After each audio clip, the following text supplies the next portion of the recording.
All right. So we weren't able to do the Ring of Honor show yesterday, but the video is up currently on the network if you want to check out Ashley's thoughts on it. I'd like to have been able to watch it myself, but I was kind of busy. I'd like to say that I watched Fastlane. I didn't. I saw I kind of crashed. I worked from like it's weird. I worked from 10 to 3 was my original schedule and they're like, "Hey, you want to extend?" I was like, "Okay, sure." So I was like, "All right, I'll do that." And extend means I went over here. I was off the clock for an hour and a half and then I worked until about 8:30 and I came back here, had some food and it was kind of like, I'm just going to lay I didn't even really lay down. It was just like I fell asleep on the chair. I'm like exhausted. We ran this morning and we're going to the gym tonight. So, I mean, tomorrow. So, yeah, needless to say, I just crashed. So, welcome to another edition of the Ashley Covers Wrestling on the Popcast Network. I'm your moderator, Owen. Joining me, as always, is the real star of the wrestling coverage here on this network, and that is Ashley, because he can actually watch everything. Probably. Yeah, I'd much rather watch the Ring of Honor show yesterday, but I wasn't able to. You should have just watched the 2 matches from New Japan Cup. Yeah, I kind of wanted to see that too, and haven't got a chance to. The fact that Naito's gone already, that's ballsy move booking. We That's said it very was ballsy booking. Yeah, but we said it was going to happen too. I didn't Yes. think I didn't think Naito was going to lose in the first round. I didn't think he was going to win outright, but No, we said Sabre was going to go over, and that's exactly what happened.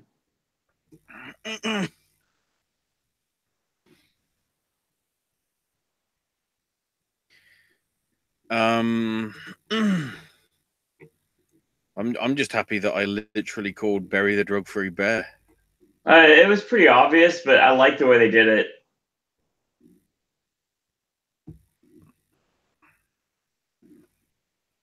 All sorts of beautiful stuff. Welcome everyone listening, whether live or in archive. I'll get to the chat room in a minute. I know that we're and then all the crazy shit from Germany as well with WXW. Upsets galore on that set of shows.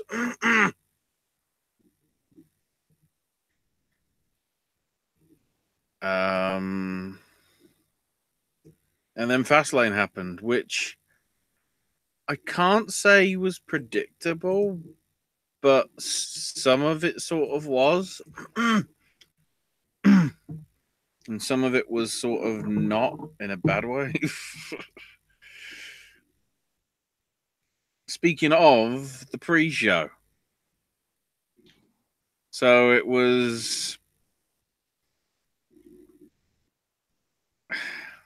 Breezango, yes, and Ty Dillinger taking on Gable and Benjamin and Mojo Rawley. Can we play the Sesame Street song right now, please?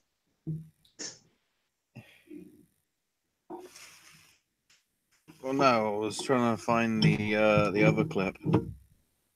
Let's find it.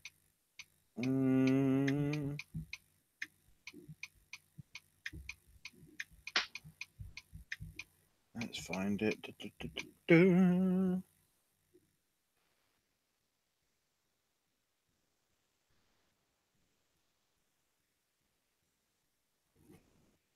What the fuck is this shit?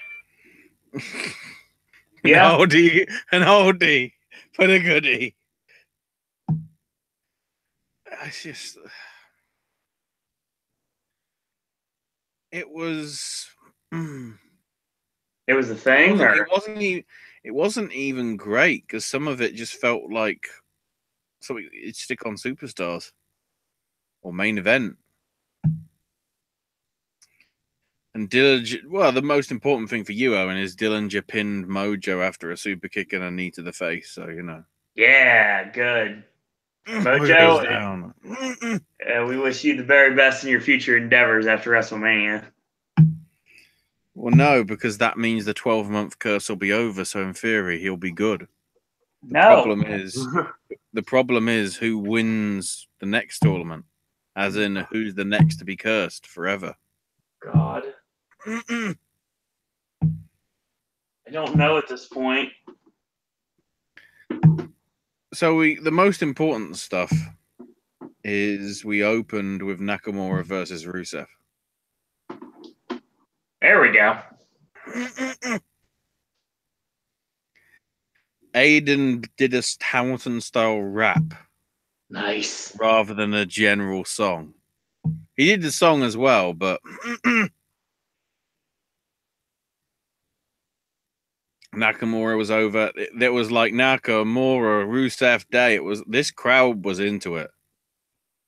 Compared to previous crowd, where it's just like, oh.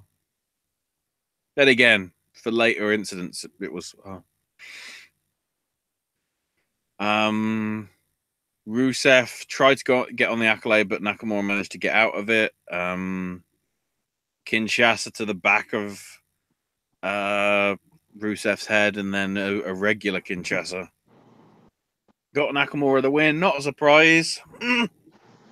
But it is worth noting the match was good. That was, very good. Then Rude versus Orton. This was good, but whether it's because of the pace of it being slow, it felt like it went on too long. Partially. But it was still a solid match. I will give it that. The other thing as well, Jinder didn't directly get involved. I think he was watching either backstage or like from the stage itself. He didn't actually interfere, so it was a clean finish. I can't remember what Bobby was going for, but either way, it turned into a super RKO from the top turnbuckle dive thing. Did he dive off the top, or Orton caught him? Is that what it was? Rude came off a top rope RKO from out of nowhere. So you're probably going for flying guillotine for the blockbuster. That's my guess. That makes sense. There was also a nice little superplex from Orton as well that did pretty well. There's a reason we call it the Orton Crest Superplex. So then Jinder showed up and attacked Orton. Bobby then attacked Jinder, hit him with a glorious DDT. Then immediately grabbed Orton, laid him out with a DDT as well. Welcome to WrestleMania three-way dance. And Rude left to Rude's music played. Even though he lost the match, his music played. That sounds fair. So Orton is the definitive New Era Grand Slam champion, I guess. Correct. Now. Well, actually, come to think of it, has he won the SmackDown tag titles? I'm believing that he did. I'd look into that because that's gonna bug me. It makes sense if he should. Certainly in singles titles, he's won everything. I'm positive he's been a SmackDown tag champion. Then we had a nice little promo bit between Kevin and Sammy, with Owens going, I lied and, kicked you in the face on Tuesday. And Sammy's just like, look, Tuesday was Tuesday. That ain't an issue. Tonight, it's the big one. So you know what? Because it matters, I'll lie down for you. That's a pivotal point. Keep that in mind. So then we came to the women's tag match, Naomi and Becky versus Natalya and Carmella. Solid, and then rather surprisingly, the actual crowd actually gave a damn about it slightly. Which, you know, for regular shows, that's a surprise. So I don't know whether Columbus was like on drugs or something, and that they actually wanted to pay attention to all the wrestling. The real interesting thing is Natalya sort of caused the finish because she got on the apron with Carmella's briefcase to distract Becky Lynch, which allowed Carmella to connect with a super kick, and Carmella won. Which immediately told me, well, Carmella isn't showing up then tonight, is she? Because the rule of thumb is when you have a Money in the Bank briefcase, you always cash it in on a losing streak because you don't remember that it's that person.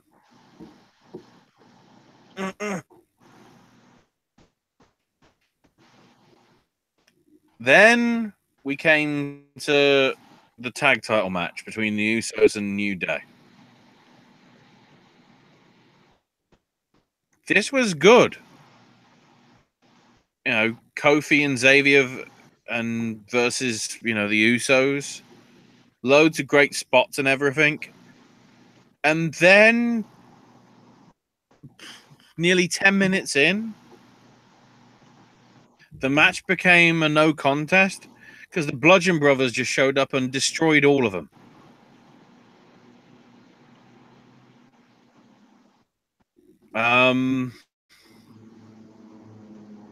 The crazy shit was like Kofi got thrown out into the like crowd and the concrete.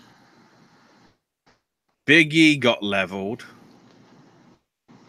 Then with the Usos, Harper power slammed one onto the mat. Rowan slammed the other.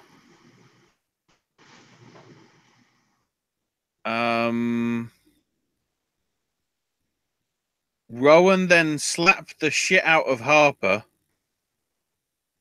And Harper responded by power slamming Rowan on top of them. And then Rowan went for a running in, and I thought he was going for a senton, but it was basically a running splash with Harper sort of pushing him down.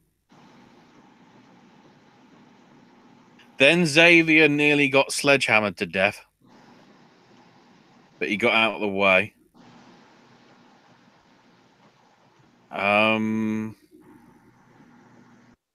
They double team suplexed Woods and then did a double team power bomb on the ring steps, where you can literally see the back of Xavier's head smack against the edge of the fucking stairs.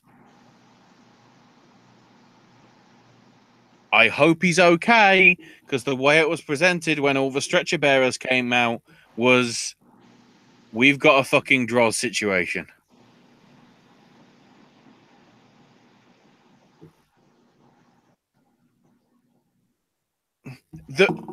I'm conflicted because the angle that the Bludgeon Brothers did to put themselves over was pretty solid, bar possibly fucking crippling somebody. The thing is, it ruined what was already a great match. Because, in all honesty, I want to see a rematch between Usos and New Day at WrestleMania.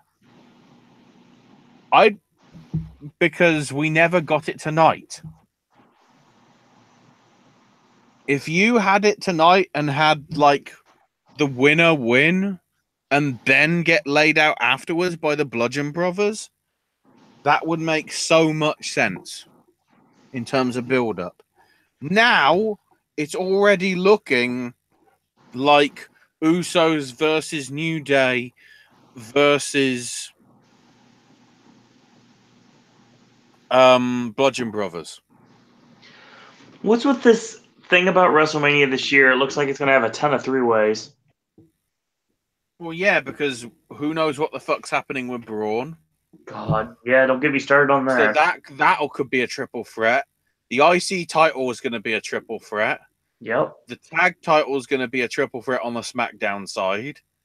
Triple threat on the US title. Thank God AJ versus Nakamura is going to be on its own. The women's title situation now seems to be clear. And then, interestingly, AJ's doing an interview and Nakamura says, I hope you win tonight. Good luck. And Styles is just getting angry and says, I'm going to beat you at WrestleMania. So we're already sort of planting the seeds that AJ's going to be 0-2 against Nakamura at a WrestleMania-style show. Okay, the second one is actually WrestleMania. And the first one was Wrestle Kingdom, but it's already pointing that Nakamura's winning, I would argue. And I seriously don't know whether they're trying to make AJ the heel or not. So then Charlotte versus Ruby Riott. This is the one. It's weird. The women's tag match they cared about. This one, they didn't really. Probably because they knew that Flair's going to win. You know, because of it's obvious that Charlotte's going to WrestleMania as champion.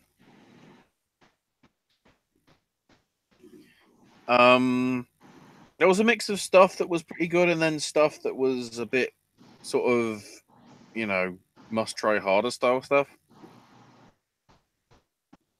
Morgan and Logan tried to interfere. Naomi and Becky came out to try and stop it. Mike Chioda then threw out Naomi and Becky, but then caught Liv and Sarah interfering as well, so they got thrown out. And then Charlotte eventually won with a spear, followed by a figure eight. And then Asuka's music hit. And she showed up. And she, what's the word? She pointed at the fucking sign! Of course you did. And yeah, as I, as was predicted by the dirt sheets and everything, we're getting Asuka versus Flair, which more and more now tells me it's Nia Jax versus Alexa Bliss. Yep, I think that's pretty much set in stone now, and we'll make that completely set in stone tomorrow. Which is an interesting proposition, because as noted by quite a few people, including the guys at Cutaholic and everything, you very rarely see a large girl as a face in this gimmick that is professional wrestling. But with all those sort of lines that Alexa was giving, that was sort of like trying to sort of get Nia out of her, sad mood, that clearly was sort of hurtful as well. I don't know. It'll be interesting to see whether they have the titles changed there. That's even more complicated now for the bloody mixed match challenge, because I guess that means Miz and Asuka are into brand. I guess.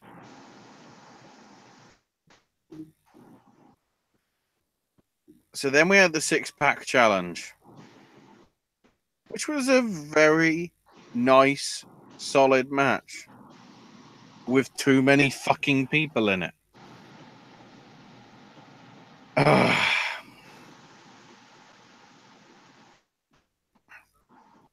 I mean, there was like Baron got murdered, Ziggler got murdered. I mean, they all, for all bits of spells, they got murdered.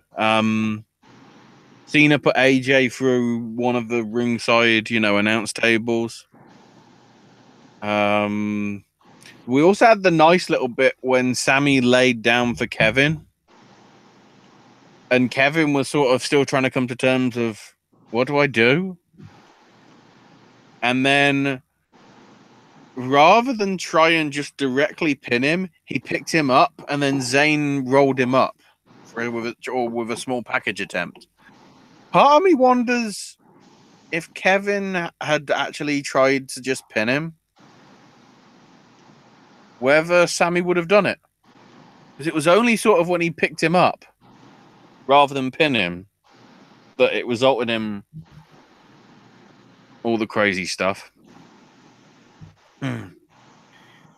Shane accidentally got super kicked as well by Owens, and there was a nasty sort of little whelk on the left side of his face, near his eye and whatever. But yeah, Ziggler got pop-up power bombed, was getting the 3 count, but Shane McMahon pulled out Kevin. Oh, sorry, no, he pulled the ref out the ring. My bad. And of course, the referee's like, "What you doing?" And Shane's just like, "I can do what I want, can't I?" That sort of attitude. He didn't really say it. Owens is just like, "What are you doing?" Zayn hits Owens with the haluva kick. 1, 2, and Shane pulls Sammy out the ring. So yeah, both guys getting screwed, apparently. And then the finish came with Owens giving... I mean, it was basically all hitting their finishes on each other, but it finished with Owens hitting Cena with a pop-up power bomb. But then AJ recovering from the table, the spot, hitting a phenomenal forearm, pinning Kevin Owens, gets the 3 count. And AJ's going to WrestleMania to face Nakamura. And Cena's sat in the corner thinking, what the hell am I doing? He even bloody swats the camera away, saying, "Get out of my face. Don't keep, intruding on me and everything." So it's like, if that was the case, why the shit were the other people involved in this match when you could have just had, I don't know, you could have just had a triple threat with AJ, Sammy, and Kevin? But, can't do that. It probably didn't help as well that Daniel wasn't there. So they couldn't really do that angle or anything. So I'm guessing that's going to have to happen over the next 4 weeks or so. But either way, Jesus Christ, I mean, let's have a look. We've got the Cruiserweight title final, whatever that may be. We might even have a Cruiserweight tag team title thing. I mean, we'll have to see what happens with that. Here's what I'm thinking. The Cruiserweight title, I was looking at the brackets and everything, and I think we're going to get the Gulak Cedric match. Alexander match that we should have had anyway. Yeah. Yes. Yes, Hyro. Says so predictable with except for Randy Orton winning. I was right for NXT to have a mid card title. Didn't think they'd go North American for the name of it, but I still got that right. It only took 4 years for NXT to get a secondary championship. It only takes a minute girl to fall in love. Anyway, that is a interesting deal that came out of the NXT tapings with the big multi-man ladder match to determine the brand new North American champion. I would not say that that's the bigger deal. I'd say that this is the biggest deal is we might have a dual champion in WWE. It's possible. It's very possible. But I don't think he's winning, though. I think he could have won before Bobby Fish got hurt.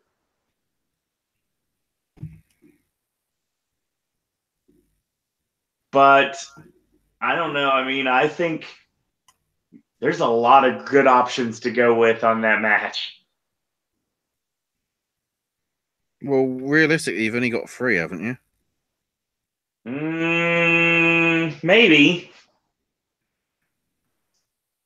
Well, the final, because Undisputed Era got added in because reasons. Because it's not just the Dusty Tag Classic, it's also the tag titles. So it's Undisputed Era. Yep.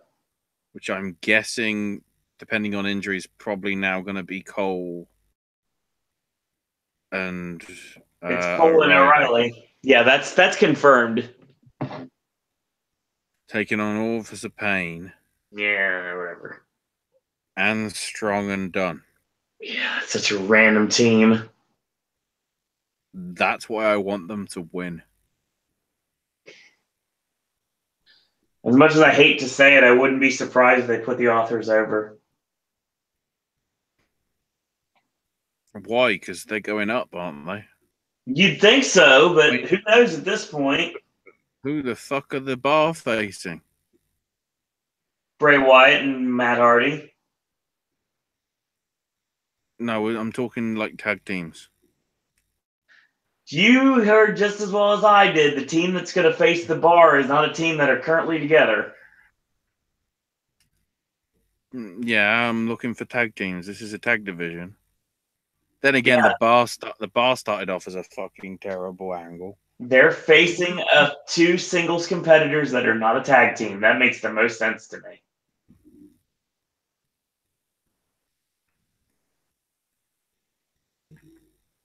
Or it's possible they don't even work anybody because for some reason they're not letting everybody work Mania this year. So they got to keep all their ducks in a row just in case something happens with this. Was it Richard Rodriguez situation? Which is all over the place now. Let's be the fact that the Reigns might actually be Luther Reigns now. It's that's not news. That's dumb. But no, part of me is thinking they're not going to reveal it until NXT Takeover, and then it's like, how the shit are you going to change your card in 24 hours, WWE? That'll be if there is enough juice to drop like that. That'd be the perfect time because WWE are like, wow, shit. It's like Braun's winning the title if it comes down to it.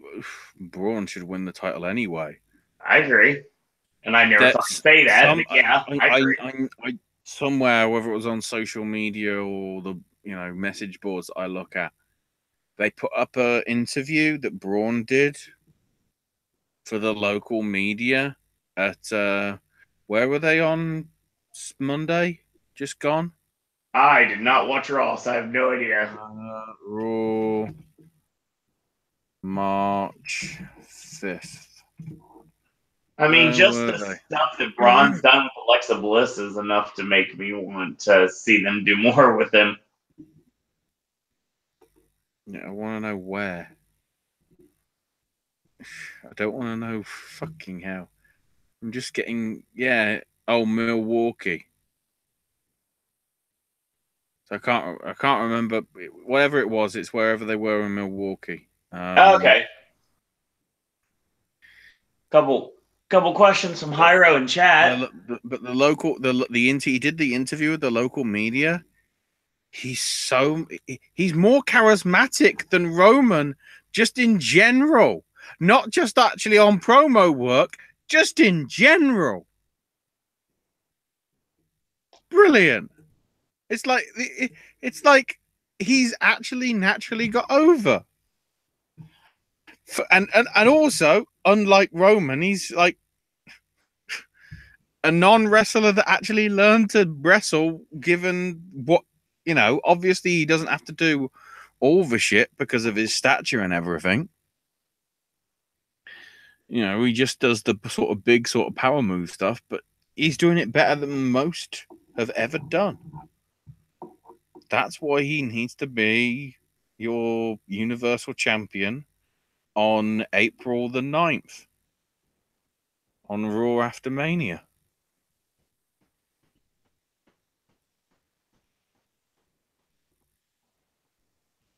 So, Hyro's questions. So he says, could the SmackDown tag titles be a ladder match with American Alpha, Usos, New Day, Bludgeon Brothers? No. It's going to be a three-way. No reason to I put would American not Alpha be surprised if they somehow make it a tag team gauntlet match. That would be, well, yeah. No, but the really clever thing would be have like the first ones be, let's say, Breezango or Ascension, whichever, but then have it be the Bludgeon Brothers. And the Bludgeon Brothers literally beat every single team. One after another, after another, after another, and that's how they win the titles. Then again, the problem is, what the fuck do you do with the division then? Unless that's where you bring in Authors of Pain on the SmackDown after. In which case, they can't win the NXT titles. In which case, either Undisputed Era is retaining, or my boys! Shitty little boots. By the way, they also announced for Fight Club Pro at the NEC. Dunn versus Miko Satomura for night 3. It's all good in the hood. Could Finn get his title at SummerSlam? Possibly. But I would say, because it leaves it as an interesting option, give Finn Money in the Bank. That's good. Because then with the angle with that, whether you still have separate Raw or SmackDown Money in the Banks, I mean, if you don't, and it is a cross-brand thing, because obviously there's no solo pay-per-views anymore. If Finn randomly showed up and beat Nakamura, I'm getting ideas, Owen, and that's bad. Would be good. SmackDown just becomes New Japan. We got AJ, we got Balor, we got Rollins, we got Nakamura. God. We got Asuka. It's literally just welcome to the Japanese Wrestling Federation. I'm okay with this. Hyro asking if Johnny Gargano is going to the Cruiserweight division. I don't think so. Do we even know if he's going to be on TakeOver? He is. You didn't see what came out over the weekend. Apparently, somebody goofed and posted the fact that it's going to be Gargano and Ciampa non-sanctioned at TakeOver. Oh, good old-fashioned lights out match. What a great job, guys. We're on top of that website. Good job, guys. Oh, WWE, yeah. NXT TakeOver New Orleans is less than a month away. 6-man ladder match to crown the North American champ. Winners of the Dusty Tag Classic versus Kyle O'Reilly and Bobby Fish. It's obviously not happening. Ember versus Shayna Baszler. That's where the title change happens because random. Almas and Black. And yeah, there it is. Gargano versus Ciampa. And then immediately deleted it because it's the internet. You done fucked up. Yep. I mean, by unsanctioned match, I really hope they pull a Ring of Honor Final Battle 2010 in that because it's unsanctioned, it can't officially be part of the show. So they put it on after the main event of the title match.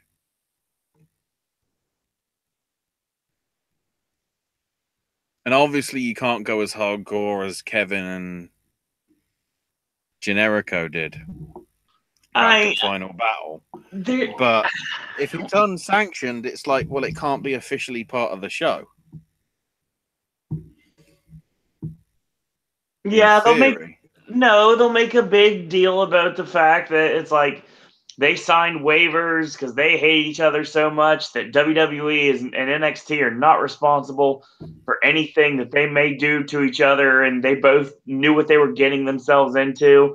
And at this point, it's going to be just a knockdown, drag out, good old fashioned fight with Gargano going over in the very end, doing something really deadly to Ciampa, and then we'll see. That's going to be the end of the feud.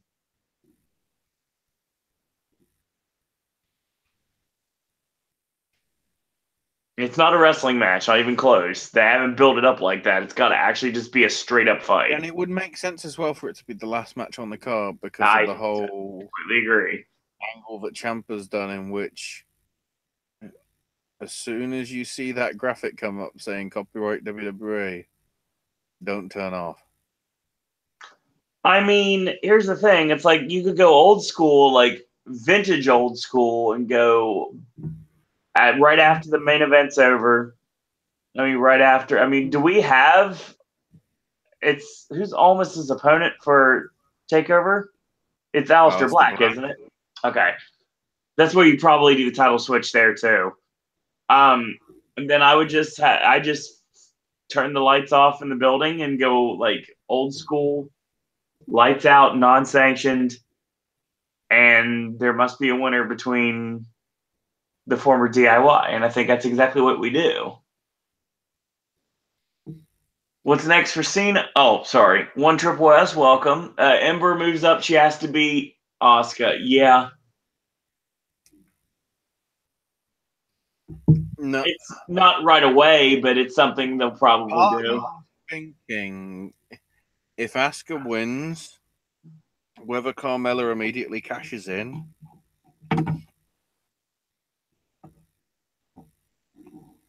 She's cashing in and she's losing. What? Because I think they're going to play this angle off perfectly. Because there's 1 year on that briefcase. Let's double check. Money in the Bank 2017. June 18th. Money in the Bank 2018 is June 17th. So keep that in mind. Money in the Bank 2018 is still within the 365 days of the contract being eligible. the angle I think is going to go down is Carmella doesn't want to cash in because it's Asuka. She knows she stands no chance. You know, she ain't. You know, there's no point. She's gonna tease, keep doing it, but she's not going to do it because it's like how nobody's ready for Asuka, sort of deal. By Money in the Bank, they're going to force her to cash it in because it'll be basically like if you don't cash it in, you're losing your opportunity. You know, there's no extension. If that 12 months goes, you're going. You know, you're not getting another chance. So I think, like, reluctantly, she's like gonna cash it in, and not like a surprise thing. It's like it's going to be the main event, at least on the women's side. Carmella versus Asuka, and somehow they're going to spin this into Asuka being a heel. You know, Asuka's just sort of being like the cocky sort of brat style, like, yeah, I'm better than you, sort of deal. Sort of like they did with Bayley on Tried To. And somehow I think Carmella's going to get the upset win. I think she's failing. No, but I think at the last possible opportunity where she's like reluctant because she doesn't think that she's ready. She doesn't think that she's got the capability of it. She even surprises herself in managing to get it. She's losing. And then immediately loses to whoever wins the women's Money in the Bank ladder match with immediate effect. I'm at the point now. I think the thing history. 2 cash-ins in the same night. And you're leaving that option open because 365 days.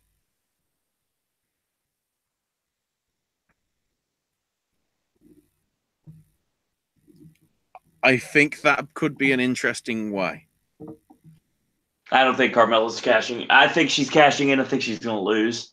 And she knows she's going to lose. No, but I honestly think they could spin it that way and make it interesting. It's possible, but they haven't done that. Because we haven't had the storyline yet of somebody like running out of time. Because even Rollins had 2 months to spare, didn't he? Yeah.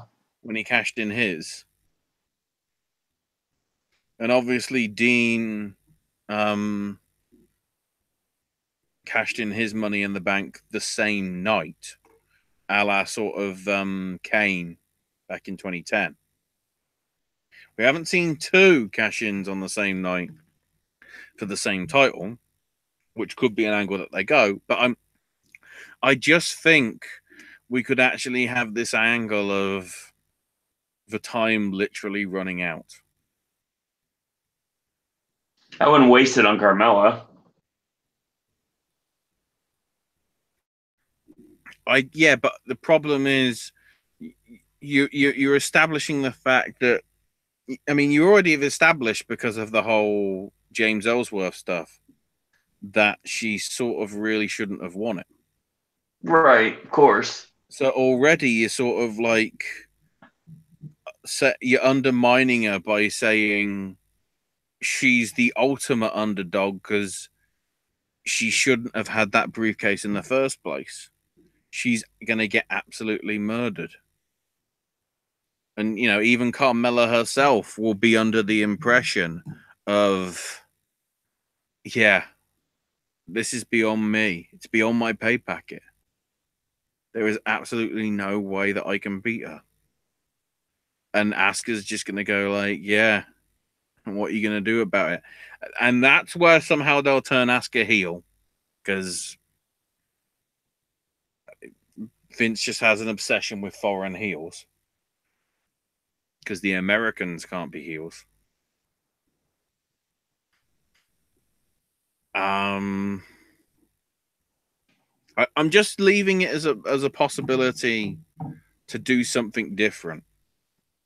Try and tell a different sort of story, because that's, as I say, I mean, okay, they could have done it last year as well because of Money in the Bank being June 19th, 2016 and June 18th, 2017 being the year after. But obviously they did that the same night. I just would like to see that being used right at the very, very end instead of being cashed in either midway through or with a few months left or whatever. It leaves the option there.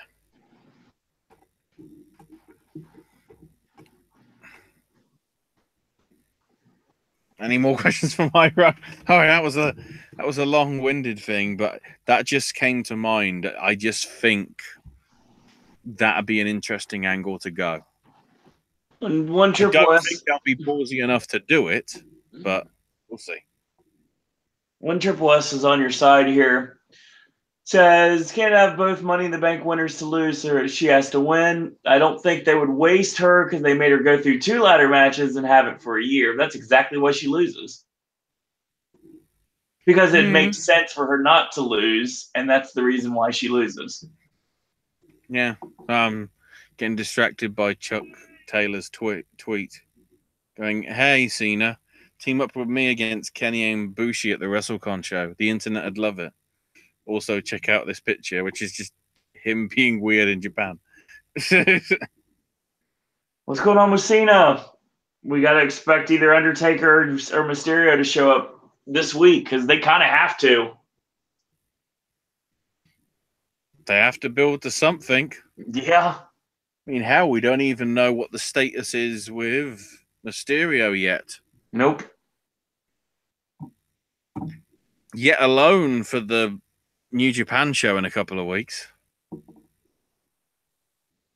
Ooh, interesting. A rematch of Jericho and Liger would be wonderful, even though it's 2018. But still, nostalgia purposes, that would be cool. The weird thing is that weekend Jericho would be free. Yep, that's how I see it. Ciampa and Gargano should go up to the main roster. They've been in NXT for 3 years. Yeah, I'm pretty sure there's other superstars that have been in NXT a lot longer that should have got brought up. But see, that's the thing you have to understand. NXT is not just a feeder for WWE. It's actually its own brand itself. And that's the reason why certain wrestlers are still in the company, so they could help it flourish. God damn it, Abby Lave. Yeah, it sucks. Kimberly back on the Kimberly Indies. back in Shikara to make sense of that bloody storyline that went nowhere when she had to leave. There was never any payback for that storyline. It sort of just like they basically did the whole angle of something was troubling her, which caused her to lose the title to Ultramantis Black. But we never found out what, because then she was signed to the E. So it leaves the option now of her possibly coming back in and sort of explaining that. And given how Shikara is on storylines, that will probably be a given, I would argue. I'd say so. And considering how she's clearly split on amicable differences, because she's doing Shimmer WrestleMania weekend, unlike the others who I believe are under the 90-day no compete, which means they ain't wrestling until June. That probably tells you something. Makes sense. So, noting of Shimmer, they've just announced some of the matches for the actual WrestleMania card, aka Shimmer 100. Nicole Savoy's defending her Shimmer title against Mercedes Martinez. The Heart of Shimmer title was up on the line with Shazza McKenzie defending against Tessa Blanchard. Tony Storm versus Nicole Matthews. Wow, that's a solid one. Madison Eagles versus Deonna Purrazzo as well. That's a good set of 4 matches already. I don't know what else is going down. Jeez.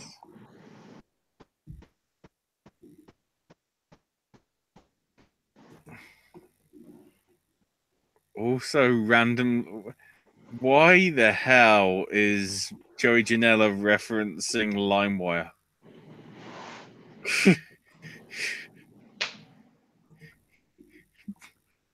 Yet another music video from Bad Boy Joey Janela. Oh, that's the video. Oh, this could be interesting.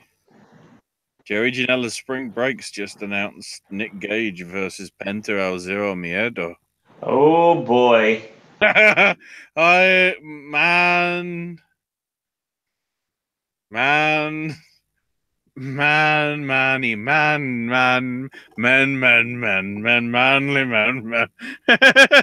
Is it bad that I hear that match, and the only thing that I really wish I could see is I wish I could go back in the day to PWG and get a match with Phoenix and Penta against Super Dragon and Excalibur.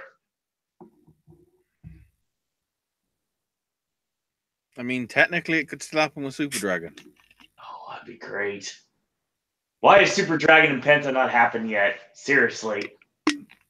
Because Super Dragon wrestles when he feels like it. I know. Every couple of years. Keep in mind, though, the next PWG show is in the middle of New Japan doing shit weekend. God. All the shit. Speaking of I that, believe New Japan is going to be also part of Ring of Honor Supercard of Honor to some extent as well. So, oh my God, yeah, it's gonna be great. I don't know what I want to cut. It's gonna be WrestleMania week's gonna be a nightmare again. trying to think. I'd rather cover Supercard of Honor, to be quite honest. But the thing is there's things on Takeover I want to see too. Yeah, but keep in mind with the times. I know. Let me just go to RH's site to get the times for the card of Hona. The Hona card.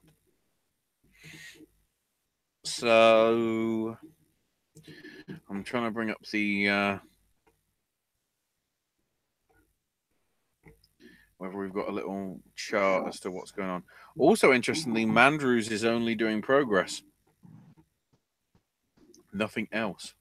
Oh, real quick, one Triple S brings up, it's cool to see Austin Aries in a Ring of Honor ring. It's been a while. Yeah, I mean, he wants Kenny King and he wants the television title, so I get that.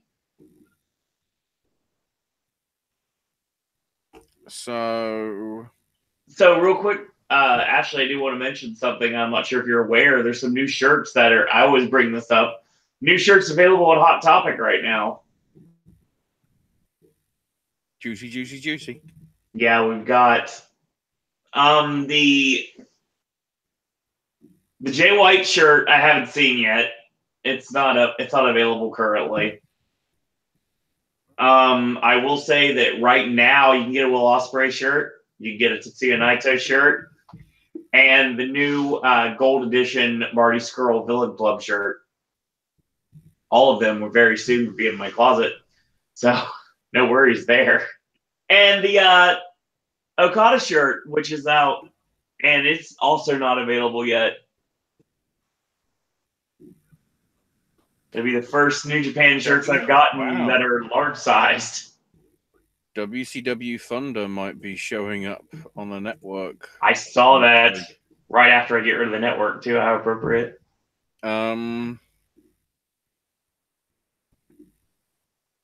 So Let's have a look. So, in terms of the WrestleCon stuff,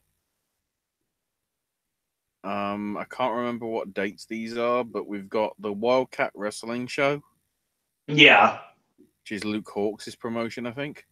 correct. We got the WrestleCon Super Show. I think those are the Thursday shows, off the top of my head. Not sure. WrestleCon. Let's look into this. Then I think Friday you've got the Crash, followed by Rev Pro, followed by Impact. Is it the Impact Lucha Underground show? Yeah, That's gonna be great. the co-promoted one. Telling you. And then Saturday, I think, is the Wrestling Revolver, because they can't call it Pro Wrestling Revolver for some reason. Don't know why it's changed its name. Followed by CZW, followed by House of Hardcore. Worth noting, as of the start of the weekend, the only shows that are fully sold out are WrestleCon and Rev Pro.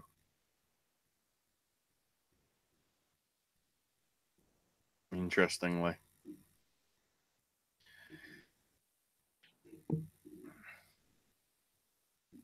Let's have a quick look. Then again, wow, I'm just noticing some of the shows. Some of the shows, like the front row, can vary from like $55 for the front row for the Wildcat show, all the way to like $120 for Crash and House of Hardcore, and $130 for Impact and WrestleCon. Jeez. And then in terms of WWN experience, we've got Bloodsport on the Thursday, I think, along with Evolve and then Beyond with like the midnight show. Then on the Friday, we've got Progress and Evolve, and I think the WWN Super Show. And then possibly, I guess, you could have Kaiju. I'm not sure. I know they are having a show. I think could be part of the WWN stuff because it has been over previous years. Oh no, I guess that'd be on the Saturday because you've got Jerry Janela's Spring Break on the Friday from GCW, and then you got Progress and Shimmer as well. Check. I might not have the dates correct on that completely, but I know for that much that there obviously is live streams of the WWN stuff. I don't know what the deal is in terms of the WrestleCon stuff. Or Wale Mania as well, because they'll obviously be having a show. So even if you don't include NXT and WrestleMania, there is 18 shows. Actually, no, because 19, because you got to include Ring of Honor as well. Which, as it stands, Ring of Honor is going to be having Omega versus Cody, Dalton Marty Skull. Apparently, we're getting SoCal Uncensored versus the Young Bucks and Flip Gordon. Yep. That's a random pairing. Well, it makes sense because of being the Elite, but whatever. Kenny King and Silas Young in a last man standing match. So why was Austin Aries there?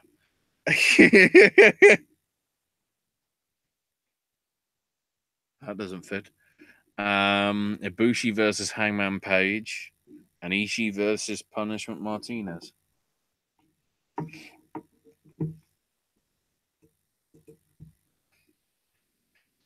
Hyro I mean, says, holy shit. yeah, no lie. Hyro says, I feel this promotion could have a giant crossover. I'll say right now, if something would happen and the tapings next month would be Ring of Honor, Lucha Underground, and Impact working together, I would be so happy. Because I still haven't seen the Young Bucks live, and I want to really bad. I've seen Gen Me live. It's not the same. It is, but it's not. Yeah. No. Max and Jeremy is not the same as Matthew and Nick. Some of the work is still the same, but that's why I'm saying I haven't seen the Bucks officially live. Yeah. Hyro asked. Yeah. You haven't seen Matt and Nick. No, That's I the haven't. difference. Tad Pony have not. Hyro says, are we doing live streams for Monday and Wednesday? As of right now, yes. Wednesday might be tough. Monday, tomorrow night, tomorrow night's gonna happen. Oh, yeah, because we're building to. So it's weird. Well, it's probably because SmackDown's been shit for the past few weeks, but we've got the mixed tag thing, which I'm intrigued to see how they go with it. We've got the up in the airness about what's going on with Brock, Roman, and Braun. We've got the angle with, 3 generations, arguably, because you've got the original generation of Miz, the new generation of Tyler Black, and the NXT generation of Prince Devitt.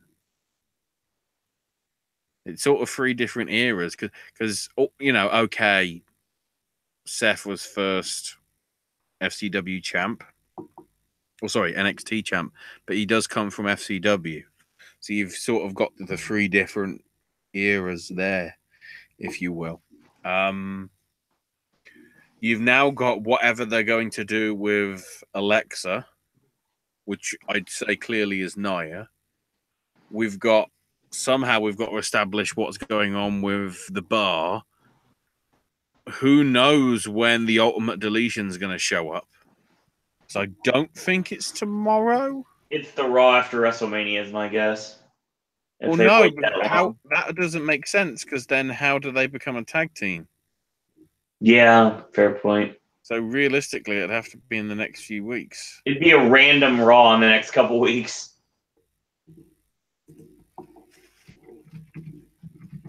See if there's any write-up for Raw. Marty and Pete Dunne, yeah. I heard about that, actually.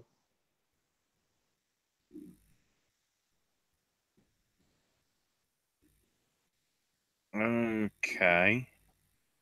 So there are some rumors that AJ might be switching over to the Raw brand soon. That's been something I've heard for a while now.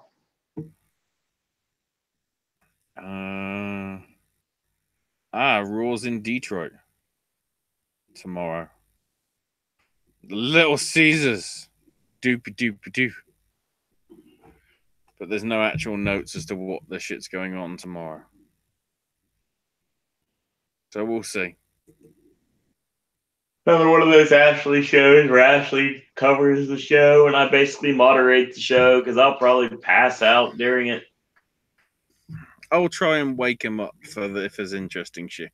Good luck on that one.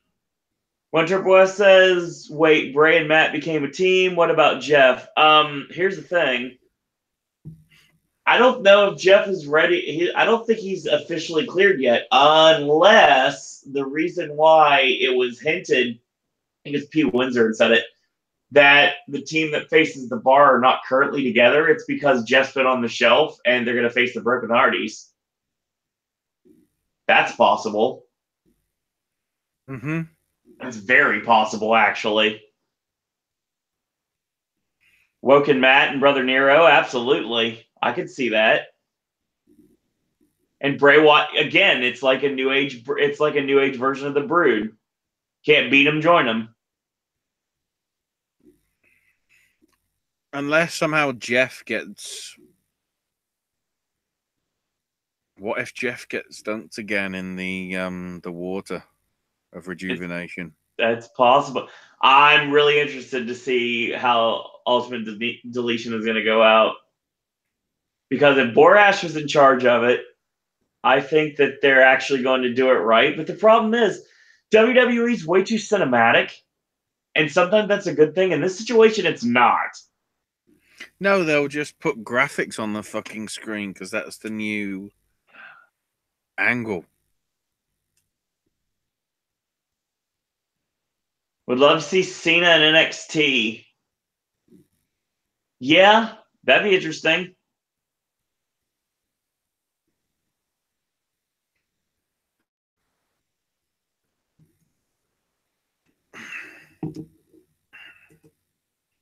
But yeah, I mean, I'm trying to even think of what we. I don't even think we've got any Progress Wrestling matches confirmed yet for WrestleMania weekend because we've obviously got the show coming up in a week or so. Am I losing my mind, or do we not talk about the main event? What for Progress? No, for Fastlane. No, we did. Okay, just making sure. I'm aware of that. Yes. The pop-up power bomb on Cena from Owens, and then Owens immediately got hit with a phenomenal forearm. It happened. I'll mention that. Well, I mean, it's a freaking shame they're going to relegate Owens and Zayn to the Andre Battle Royal at this rate. It makes sense. No, it doesn't. To be honest, it's put him in the tag gauntlet and let him go over. If they can somehow clear Bryan, he's going to be involved in that match. Well, yeah, of course.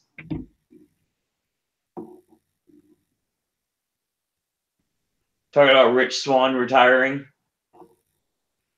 Oh, I don't. He's clearly not in a good frame of mind. Not even close. I understand that. You know, the fact that he made sort of bookings that he was going to do and then retire, and then all of a sudden he was just like, "No, I'm retiring with immediate effect." Like, probably all the stuff that's going on in mainstream media, and certainly at least in indie wrestling, the Elgin situation probably isn't helping Swann's demeanor and everything. I'd say not. And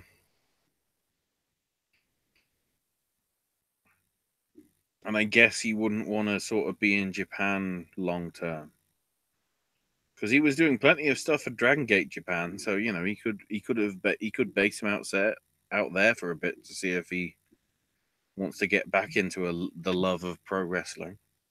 So I don't think they really give a shit about sexual assault stuff as much. I mean, hell, nearly every other time I watch DDT, the one guy's basically pulling his pants down to show his buttocks and then trying to bloody have anal sex with any sort of bloody guys on the roster that he can get his hands on. That's the one that does the pile driver where he puts his head in your crotch.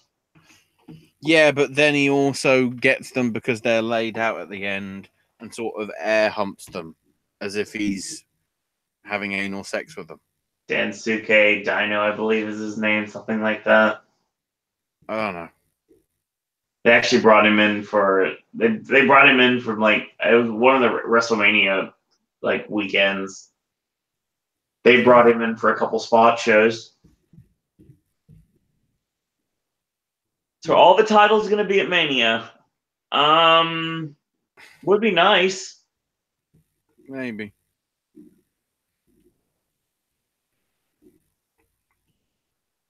So I think that might be our show. The quick mention as well, and I'll go into more details on this.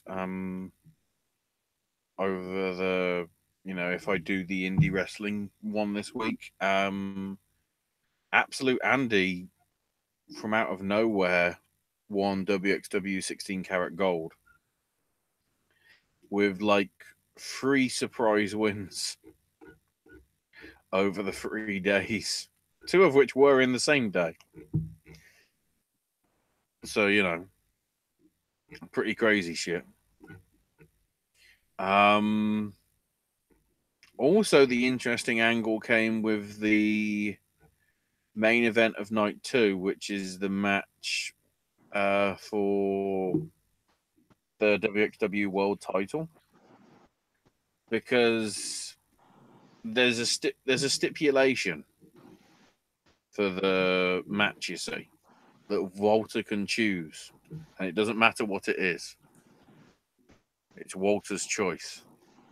Walter's choice was actually giving somebody else an opportunity, which was the return of the injured Ivan or Ewan Dragunov.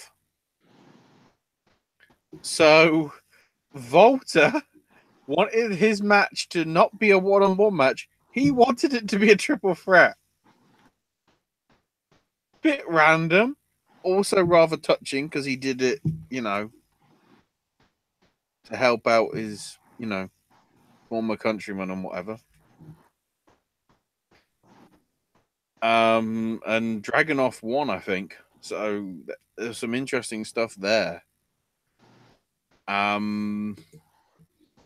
Aside from that, we obviously cover the Ring of Honor stuff. We're getting crazy next week because obviously as we build up to WrestleMania and a lot of the bloody promotions having shows on WrestleMania. Let me have a quick dash through as to what we've got coming up this coming weekend in terms of shows. See if I can get my place in the notes. Well, we've got the New Japan Cup stuff continuing on. And then, Jesus Christ, that's a lot. Dragon Gate Japan has got one of their Kurikan Hall shows. IPW UK, OTT in Ireland. Chikara with the first round of the Young Lions Cup. AAW, Wrestle Circus, which will obviously be on Twitch. Defiance got its pay-per-view, which really doesn't make sense, but so be it. We got C4 in Canada. We've got Beyond Wrestling with I think it's that show, and I think the women's show is the week after on the 25th, and on point as well. And I think Progress is in 2 weeks, but that'll be the last. Come to think of it, that'll probably be the last show that Progress does for like a month in the UK, because they've got the 2 shows in New Orleans. They've got 4 shows over 4 separate days over a week in Australia.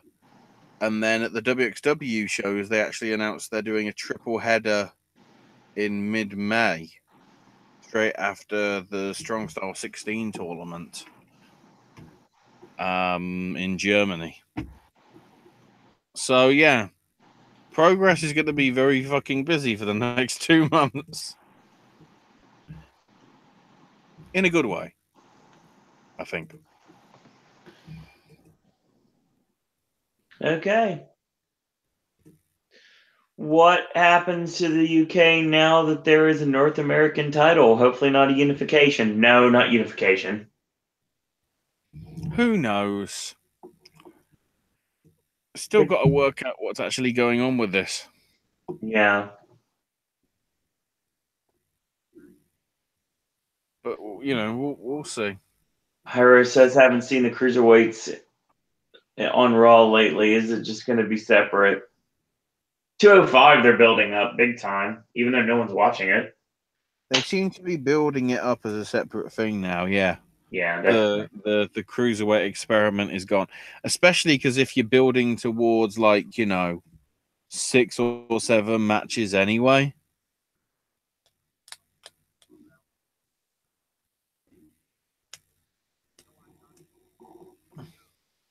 We'll see. Okay. Hopefully, Neville goes to SmackDown with the UK title picture.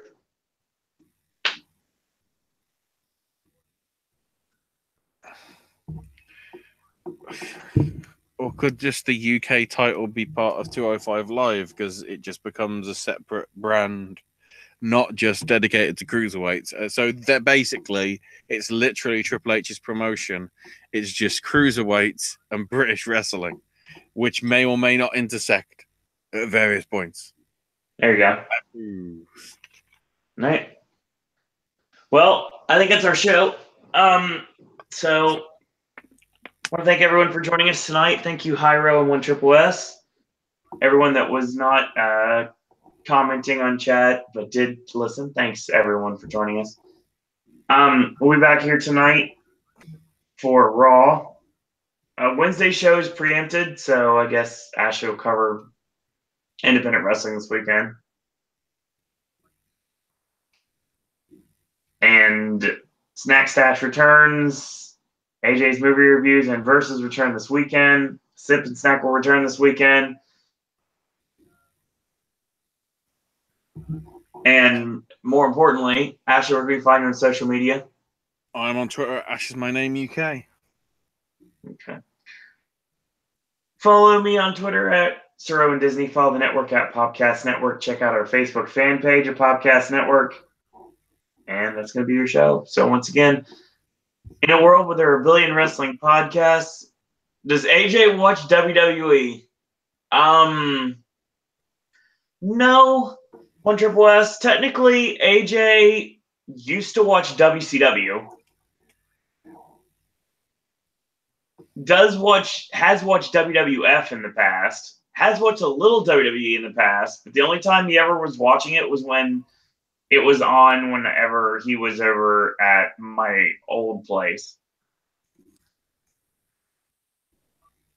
Like, we can play the heck out of some WCW video games. Like, we used to play, like, Revenge. And it was, like, our jam. So, yeah. But, yeah. We're very happy tonight you chose a podcast. I want to thank everyone for watching. Thanks, everyone, for listening. And until tomorrow, boys and girls, that's all we got to say about that.